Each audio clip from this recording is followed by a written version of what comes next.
Greetings and all, and welcome back to Gresham Reads Graceling by Christine Cashore. Forgive me for that misstep.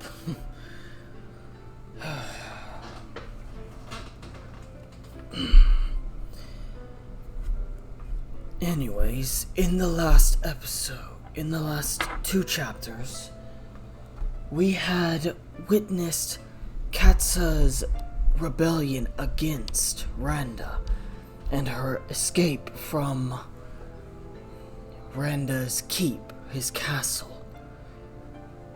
Fortunately, it seems as though Randa did not send troops after her. Perhaps he was just as shocked as Katsa was that she did not straight out kill him, as they both expected her to do. Now, from the looks of it, this chapter will be much longer, so we will be reading only chapter 17 for this one.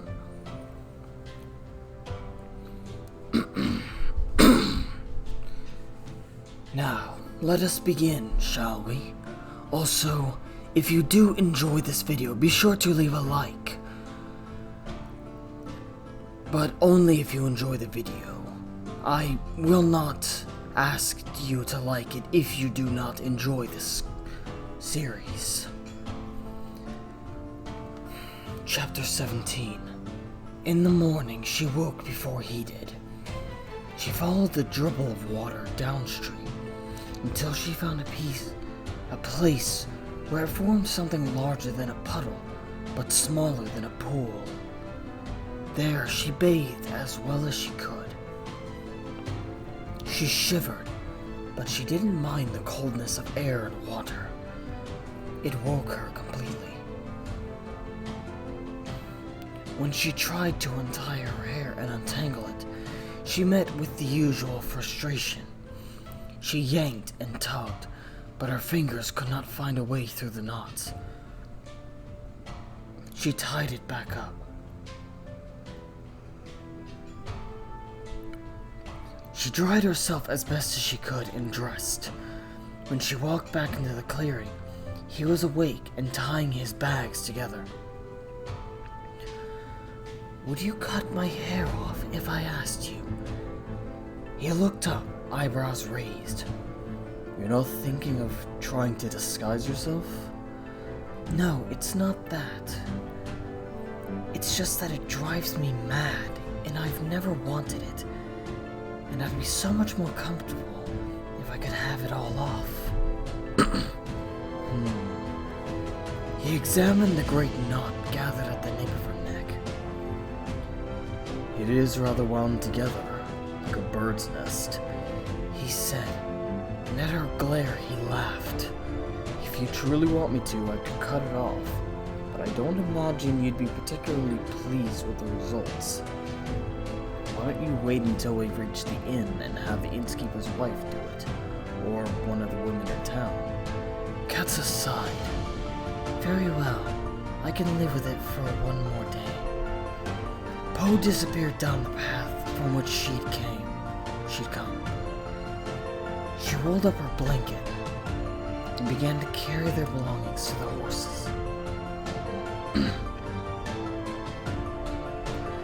The road grew narrower as they continued south, and the forest grew thicker and darker. Po led, despite Katsa's protests. He insisted that when she set the pace, they always started out reasonably, but without fail before long, they were racing along at breakneck speed. He was taking it upon himself to protect Katsa's horse from its rider. "You say you're thinking of the horse," Katsa said, when they'd stopped once to water the horses at a stream that crossed the road. "But I think it's just that you can't keep up with me." He laughed at that. "You're trying to bait me and it won't work." "By the way," Katsa said, "it occurs to me that we haven't practiced our fighting since I uncovered your deception, and you agreed to stop lying to me." No, nor since you punched me in the jaw because you were angry with Brenda.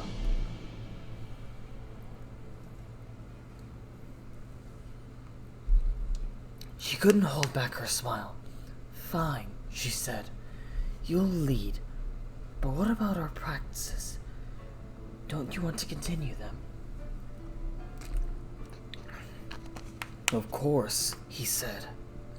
Tonight, perhaps, if it's still light when we stop. They rode quietly. Katsa's mind wandered, and she found that when it wandered to anything to do with Po, she would check herself and proceed carefully. If she must think of him, then it must be nothing significant. He would gain nothing from his intrusions into her mind as they rode along this quiet path.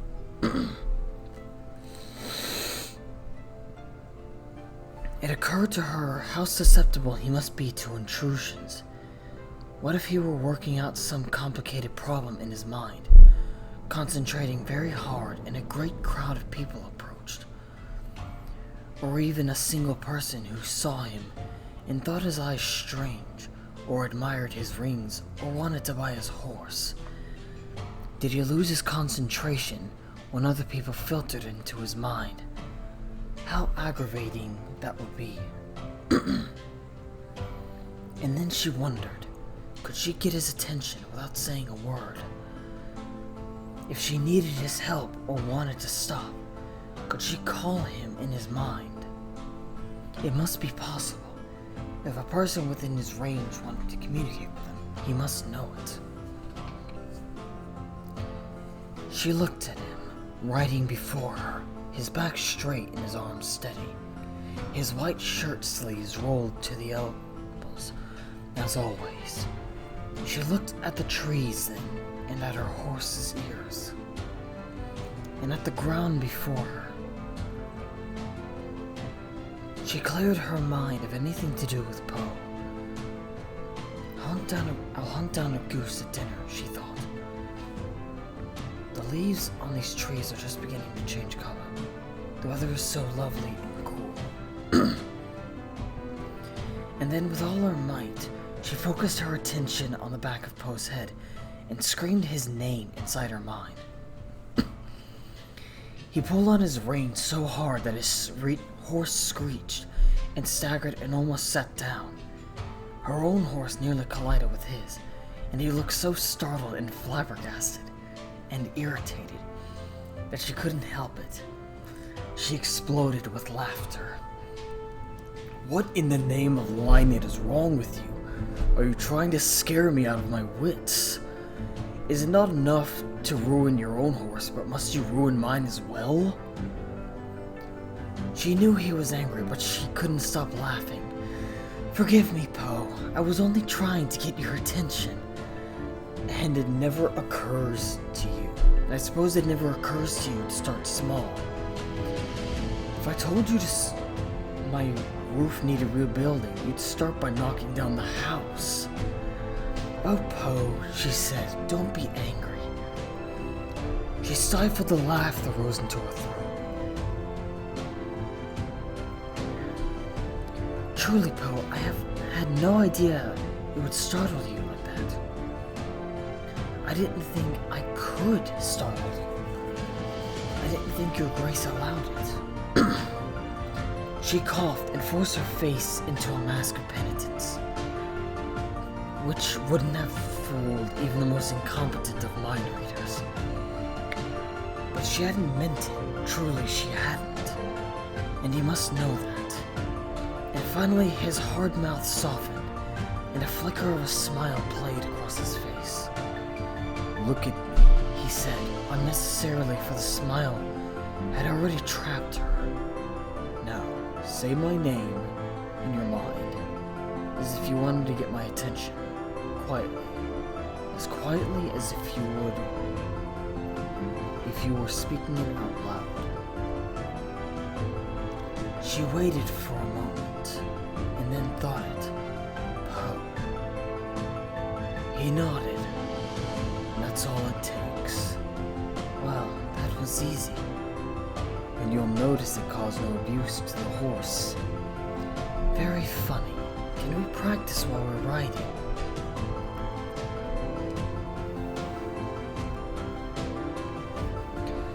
And for the rest of the day, she called it to him on occasion in her mind.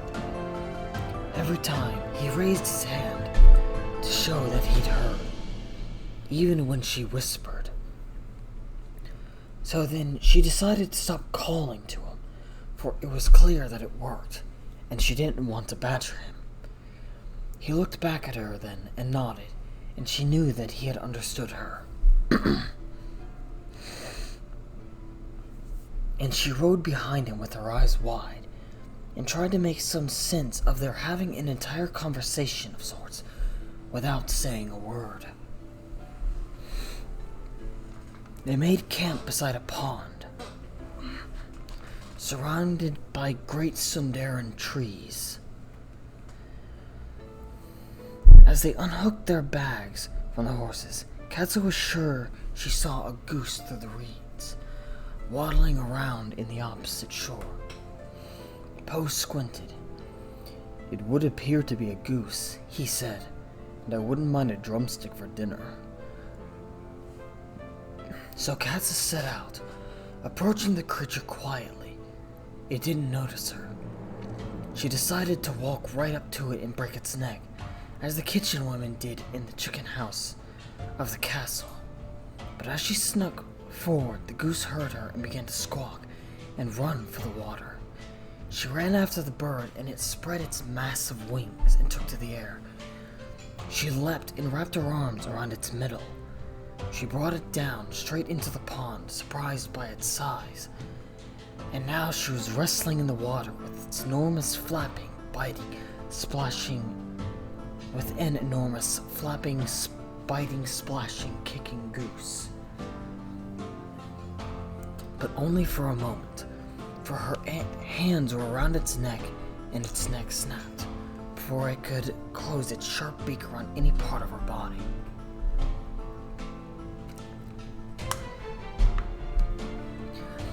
She turned to the shore then, and was surprised to find Po standing there, gaping. She stood in the pond, the water streaming from her hair and clothing, and held the huge bird up by the neck for him to see. I got it, she said. He stared at her for a moment, his chest rising and falling, for he had run, apparently, at the sight of the underwater struggle. He rubbed his temples. Katsa, what in Lynit are you doing?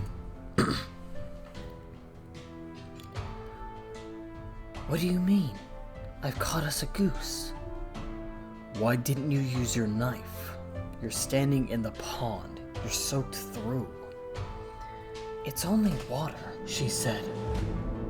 It was time I washed my clothing anyway. Katsa, I wanted to see if I could do it, she said. What if I'm ever traveling without weapons and I need to eat? It's good to know how to catch a goose without weapons. You could have stood at our camp and shot it across the pond if you'd wanted. I've seen your aim.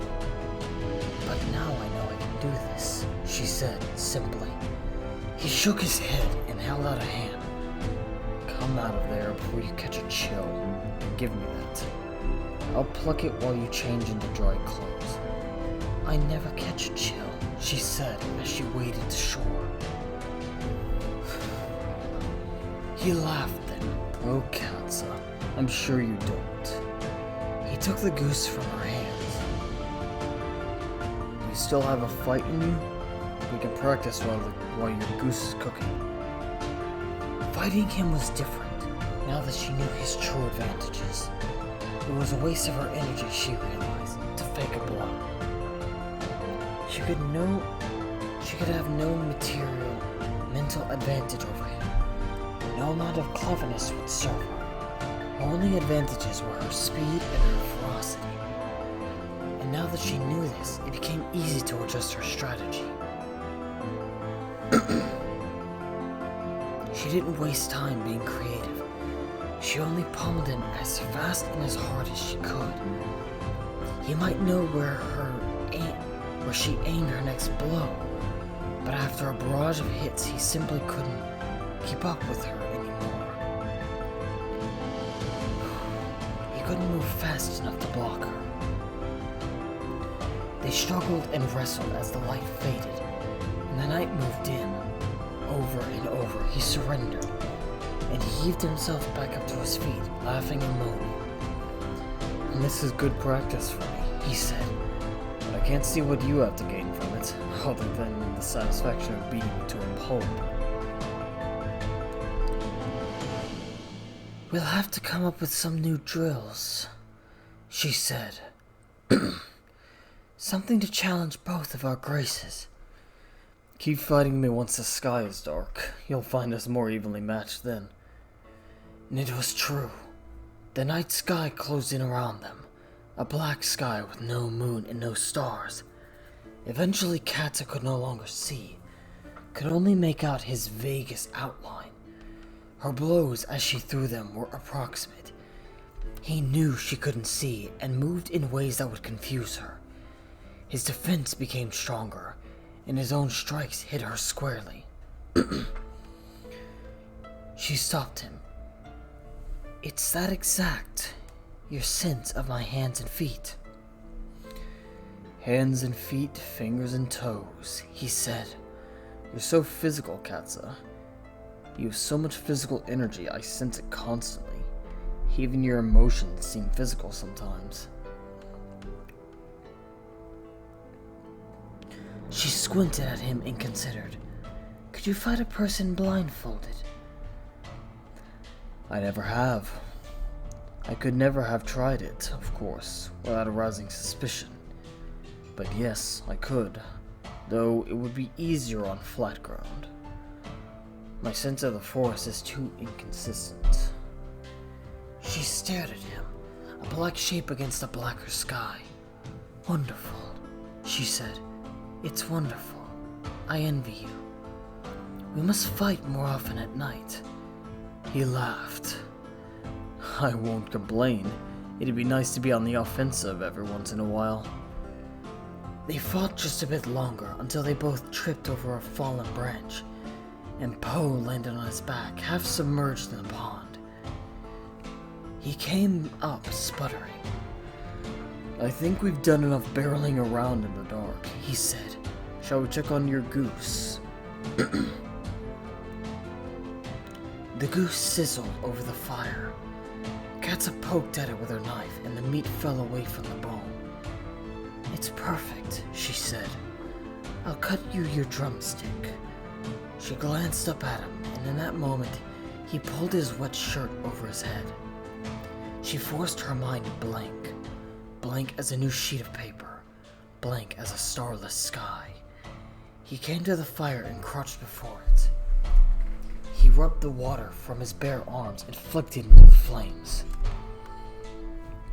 She stared at the goose and sliced his drumstick carefully, and thought of the blankest expression on the blankest face she could possibly imagine. It was a chilly evening. She thought about that. The goose would be delicious. They must eat as much of it as possible. They must not waste it. She thought about that. "I hope you're hungry," she said to him. "I don't want this goose to go to waste. I'm ravenous."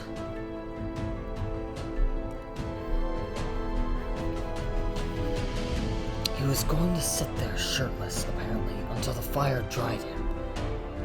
A mark on his arm caught her eye. She took a breath and imagined a blank book full of page after empty page.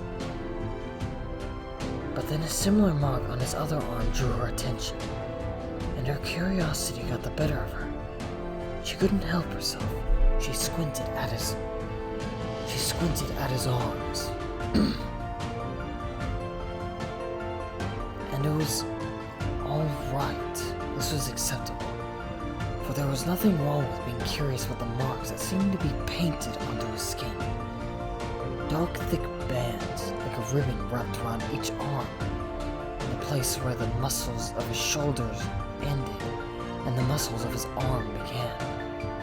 The bands, one circling each arm, were decorated with intricate designs that she thought might be a number of different colors. It was hard to tell in the firelight. Delineate ornamentation, he said, like the rings in my ears. But what is it? She asked. Is it paint? It's a kind of dye. And it doesn't wash away? Not for many years. He reached into one of his bags and pulled out a dry shirt. He slipped it down over his head. Katsa thought of a great blank field of snow and breathed a small sigh of relief. She handed him his drumstick. Blinded people are fond of decorations. Do the women wear the markings? No, only the men. Do the people? Yes. But no one ever sees it. Lion-knit clothing doesn't show a man's upper arms, does it? No, Po said. It doesn't. It's a decoration hardly anyone sees. She caught a smile in his eyes that flashed at her in the light. What? What are you grinning about? It's meant to be attractive to my wife, he said. Katsa nearly dropped her knife into the fire. You have a wife? Great seas, no. Honestly, Katsa, don't you think I would have mentioned her? He was laughing now, and she snorted. I never know what you'll choose to mention about yourself, Po. It's meant for the eyes of the wife I'm supposed to have, he said. Whom will you marry? He shrugged. I haven't pictured myself marrying anyone. She moved to his side of the fire and sliced the other drumstick for herself. She went back and sat down. Aren't you worried about your castle and your land? About producing heirs? He shrugged again. Not enough to attach me to a person I don't wish to be attached to. I'm content on my own. Content enough on my own. Katsa was surprised. I had thought of you as more of a social creature when you're in your own land. When I'm in Lion-knit, I do a decent job of folding myself into normal society when I must. But it's an act, Katsa. It's always an act. It's a strain to hide my grace, especially from my family. When I'm in my father's city, it's a part of me that's simply waiting until I can travel again, or return to my own castle, where I'm left alone. This she could understand perfectly. I suppose if you married, you could only be to a woman trustworthy enough to know the truth of your grace. He barked out a short laugh. Yes, the woman I married would have to meet a number of rather impossible requirements. He threw the bone of his drumstick into the fire and cut another piece of meat from the goose. He blew on the meat to cool it. And what of you, Katsa? You've broken Gideon's heart with your departure, haven't you? His very name filled her with impatience.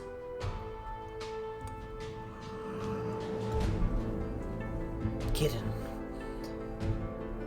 And can you really not see why I wouldn't wish to marry him? I can see 1,000 reasons why you wouldn't wish to marry him, but I don't know which is your reason. Even if I wish to marry, which I don't. Even if I wish to marry, I wouldn't marry Gideon, Katsa said. But I won't marry, not anyone. I'm surprised you haven't heard that rumor. You were at Branda's court long enough.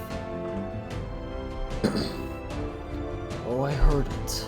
But I also heard that you were some kind of feckless thug, and that Ren had you under his thumb. Neither of which turned out to be true.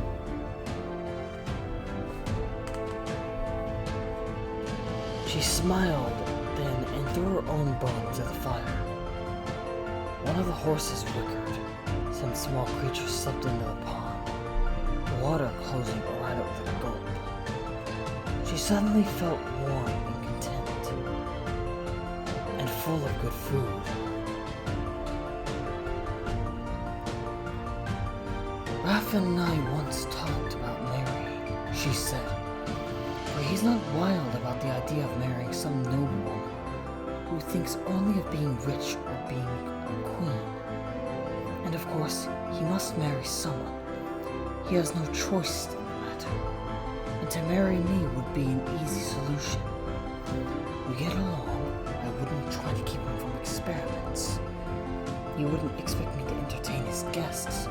He wouldn't keep me from the council. She thought of Raffen bending all over his books and his flasks. He was probably working on some experiment right now with Bon at his side. By the time she returned to court, perhaps he would be married to some lady or another.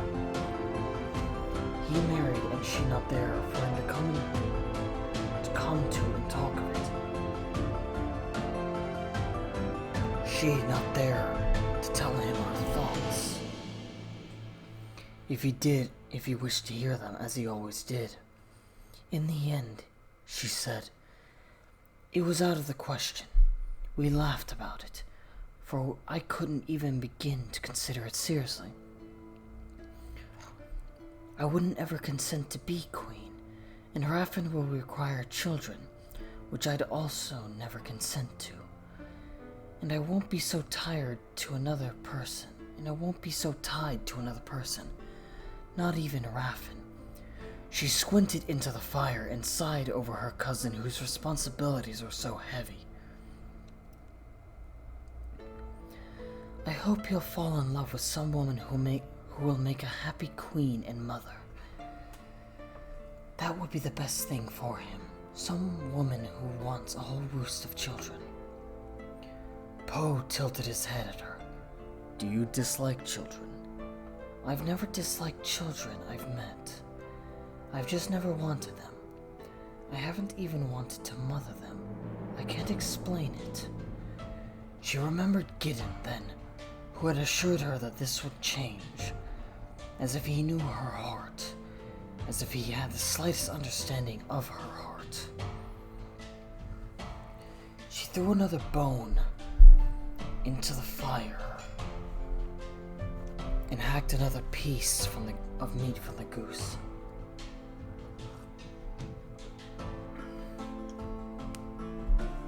She felt Poe's eyes and looked up at him scowling. Why are you glaring at me? He asked, when for all I can tell you're not angry with me. She smiled. I was only thinking Gideon would have found me a very vexing wife.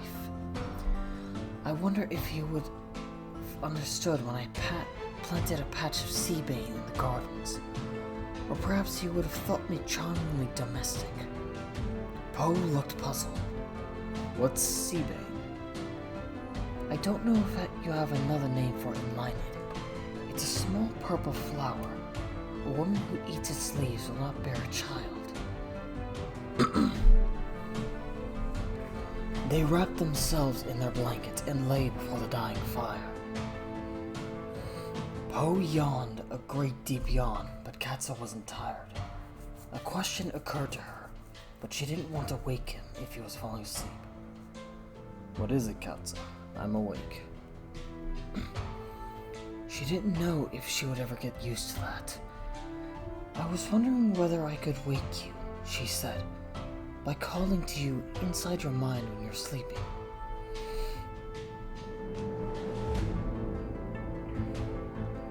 I don't know, he said.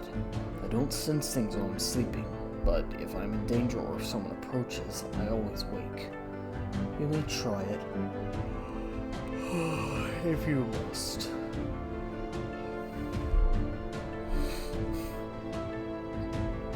I'll try it another night, she said, when you're less tired.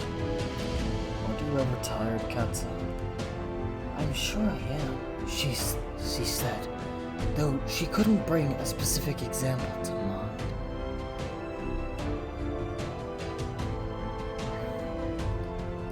the story of King Lek of Muncie. I didn't know there was a story. There is, Po said. A story from ages ago. And you should know it if we're to travel to his kingdom. I'll tell it to you, and perhaps you'll feel more tired. He rolled on his back. She lay on her side and watched the line of his profile in the light of the dying fire.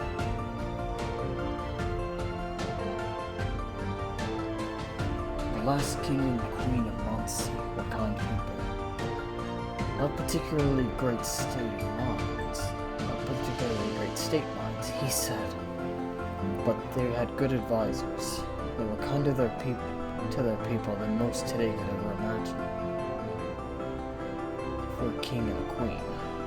But they were childless. It wasn't a good thing, Katsa, as it would be for you. They wanted a child desperately, so that they might have an heir. But also just because they wanted one, as I suppose most people do.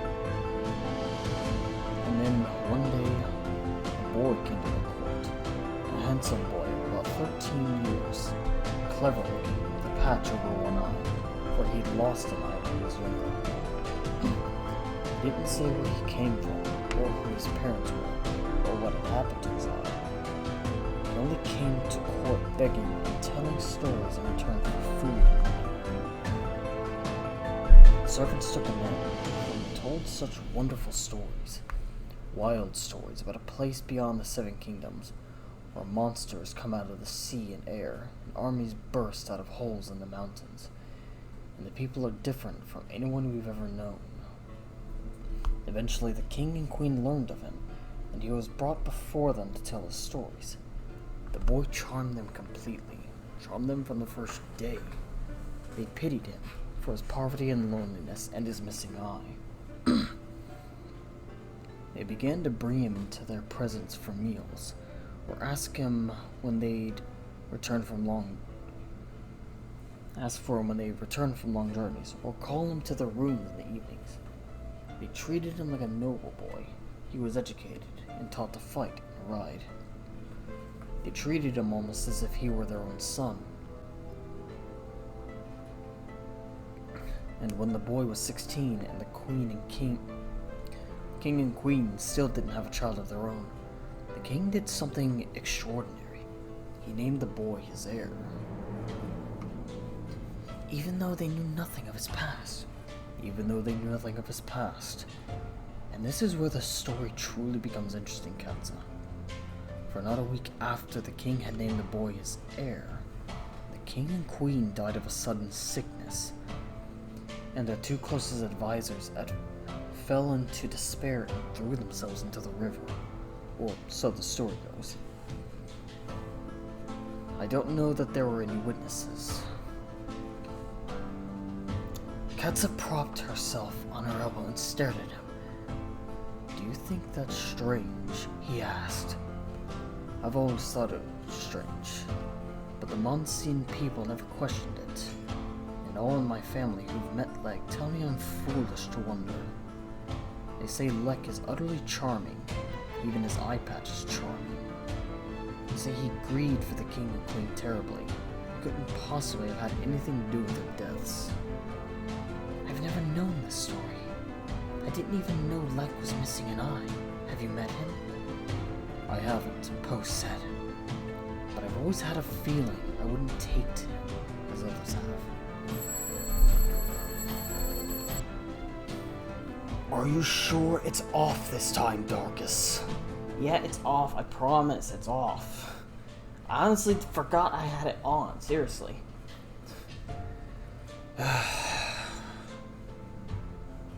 Forgive me for that interruption. Apparently, Darkus accidentally left his alarm clock on. And it decided to go off in the middle of this recording. Once again, forgive me, and I will ensure that Darkus remembers to leave it off next time. I said I was sorry. Okay? I didn't mean to leave it on, buddy. It's fine, as long as it doesn't happen again. Won't happen again, I promise you that. Right. Anyways. Where was I? Oh, right.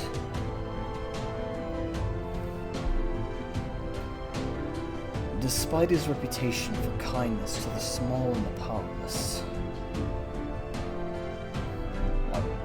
I'll just restart that entire portion.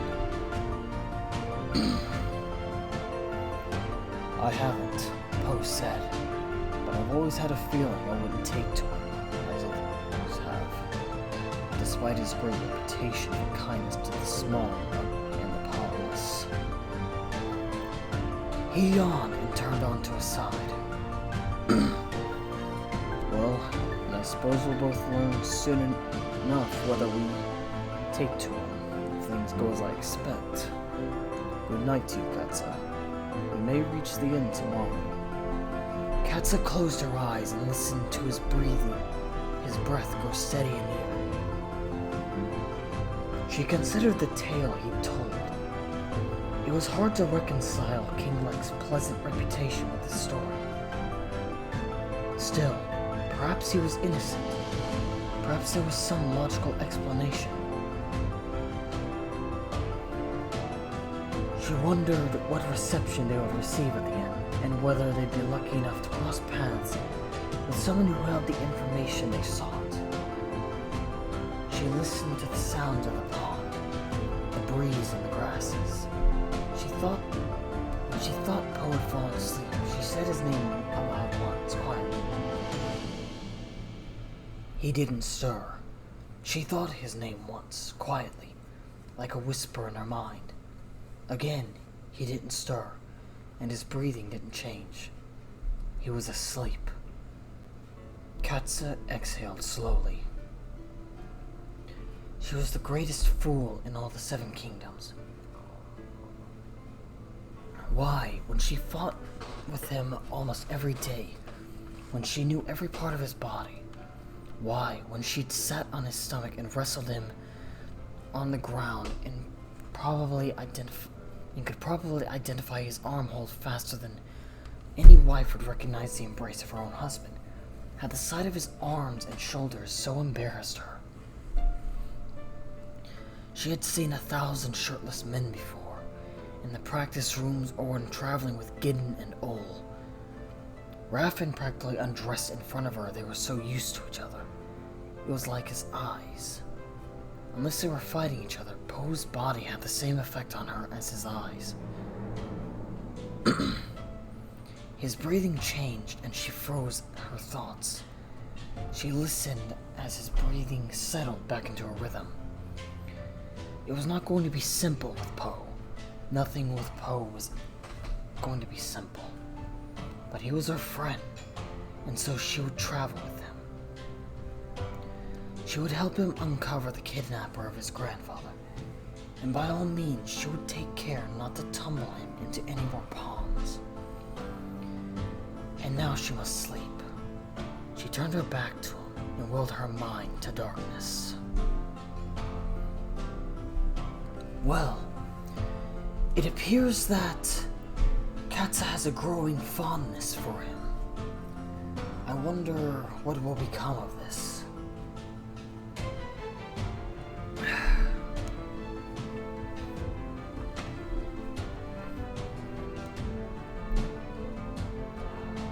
Okay, the tea's still warm. I'm running low, so I was checking. Right, if you heard me taking the occasional sip of a drink in the middle of the recording, it was some tea that I have. It helps soothe the throat. And it certainly does smell fantastic. But enough of that. Once again, if you enjoyed the video, this chapter, feel free to leave a like and a comment down below telling your favorite part. And if you enjoy the content produced on this channel, feel free to subscribe. You might enjoy what Darkest, myself, and the others, when they arrive, produce on the channel. And yes, there will be others.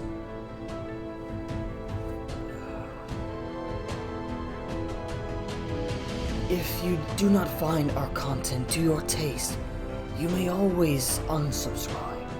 We will not force you to stay with the channel if you do not find it appealing to your tastes. But in the meantime, I will call it here. 9 Greshams at all. And I will see you for the next chapter.